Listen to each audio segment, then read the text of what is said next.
Olá pessoal, seja bem-vindo ao canal Dinamizando Ciências. Eu sou a professora Luciane e nessa aula iremos estudar sobre o reino dos vegetais, o reino das plantas, o reino Plantae.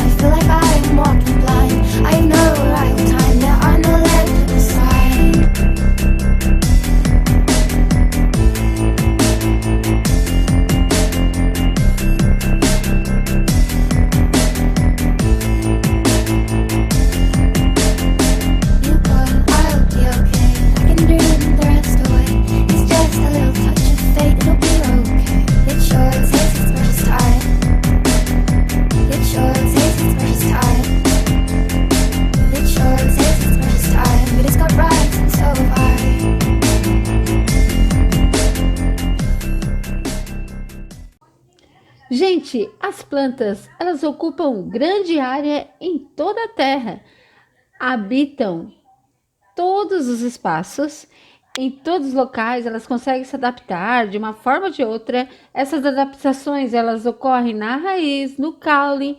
Então, nós temos plantas que podem ser aquáticas, plantas terrestres e até mesmo as plantas aéreas.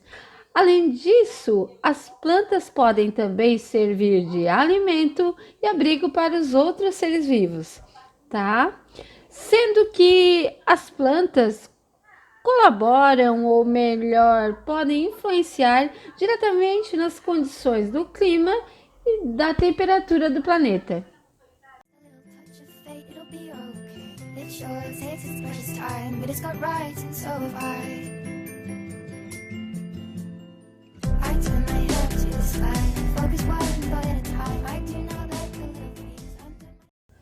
Dentro das características gerais das plantas, é interessante sabermos que as plantas são seres eucariontes.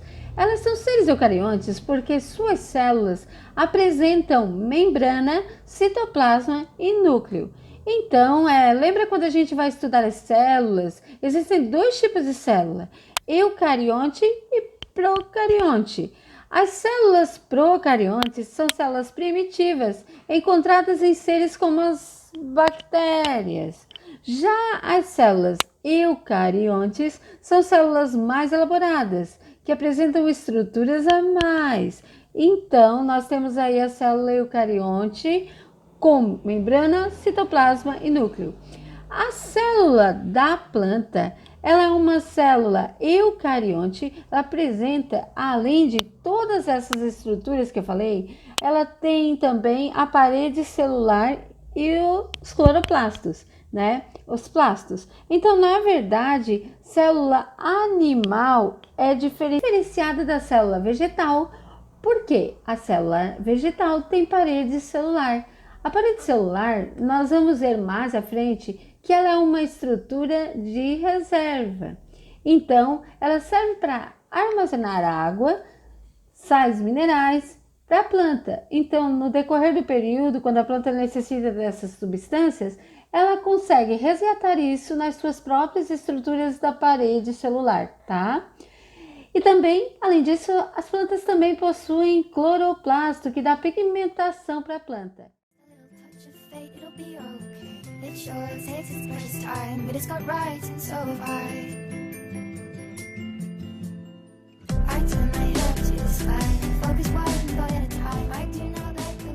Característica bem legal, gente, é que as plantas, elas são seres pluricelulares. Elas apresentam mais de uma célula. Por quê? Porque elas têm uma estrutura bastante complexa, um tamanho bastante diversificado. Então, a gente vai ver que as plantas, elas podem se classificar de acordo com esse tamanho, né, quanto a forma do corpo também. Elas são chamadas de briófitas, pteridófitas, angiospermas e gimnospermas. As briófitas são plantas rasteiras, né? Então, plantas que possuem poucas células, mas, né, em um número determinado, que elas são plantas que se adaptam em locais com mais umidade, por isso são lindas. E vamos ver também que existem plantas que elas são bastante altas, né, bastante desenvolvidas, que Que aí nós temos o exemplo, os coqueiros, né, os pinheiros, que são plantas altas. Então, comprovando aí que as plantas elas apresentam células pluricelulares, ou seja, um número de células muito avançado, bastante células, tá? Elas também têm a capacidade autótrofa, ou seja, elas conseguem produzir o seu próprio alimento. Então, as plantas elas têm características que proporcionam ela a produzir a partir da luz, da luminosidade, a energia para desenvolver o seu organismo, né? Seu corpo. E além disso, as plantas também realizam a quimiossíntese por meio da raiz, a transformação dos sais minerais em substâncias para ela. Tá? Gente, então nós vamos ver agora a estrutura de uma célula vegetal. Então, como vocês podem ver aí na imagem, a célula vegetal ela é composta de diversas organelas, como o retículo endoplasmático, a mitocôndria, cloroplasto. Então, todas essas organelas, elas têm papéis fundamentais para o funcionamento da célula, né? E para a manutenção aí do vegetal. Sendo importante destacar que o cloroplasto é uma das organelas que tem aí uma importância fundamental, porque além de dar toda a coloração para as plantas, né, os diversos pigmentos, o cloroplasto participa ativamente no processo de fotossíntese. Vale a pena destacar todo esse papel aí dos vegetais. Os vegetais, eles fornecem oxigênio para todas as espécies de seres vivos, né, inclusive para eles mesmos. Então, o vegetal, ele consegue transformar a energia luminosa por meio do processo chamado fotossíntese e transforma tudo isso em energia para o vegetal. Por meio de um processo chamado quimiossíntese, ele transforma todos os sais minerais, substâncias orgânicas do solo em componentes para a planta se desenvolver. O universo das plantas, sem dúvida, é gigantesco. Existem várias espécies de plantas com várias características, cada um com sua adaptação, dependendo do local, né? Então, depende da espécie, ela vai se adaptar em determinado clima, temperatura, local, ambiente, relevo, né? Então, as plantas, sim, elas têm uma diversidade variada, tá? E é isso que a gente vai ver agora. Vamos lá, então. Quais são os representantes do reino Plantae? Gente, no reino Plantae, a gente tem 4 representantes distintos. Seriam as briófitas, as pteridófitas, as angiospermas e as gimnospermas. Nesse quadro, eu tentei organizar de uma maneira que vocês conseguissem memorizar, entender, né? Como que esses 4 grupos de vegetais eles estão distribuídos, quais as características, né, que eles possuem distintamente, né, e aí conseguir também o exemplo de cada espécie deles. Então vamos lá. As plantas, primeiramente, elas são divididas em plantas vasculares ou avasculares. As plantas avasculares são as briófitas. Exemplo, os musgos e as hepáticas. Então, plantas avasculares são plantas que não possuem vasos condutores de seiva, tá? Então, elas não têm um caule desenvolvido para condução da seiva bruta, né? Ou da seiva elaborada. Então, não existe esse vaso condutor. Elas são plantas muito pequenas, muito rasteiras, tá?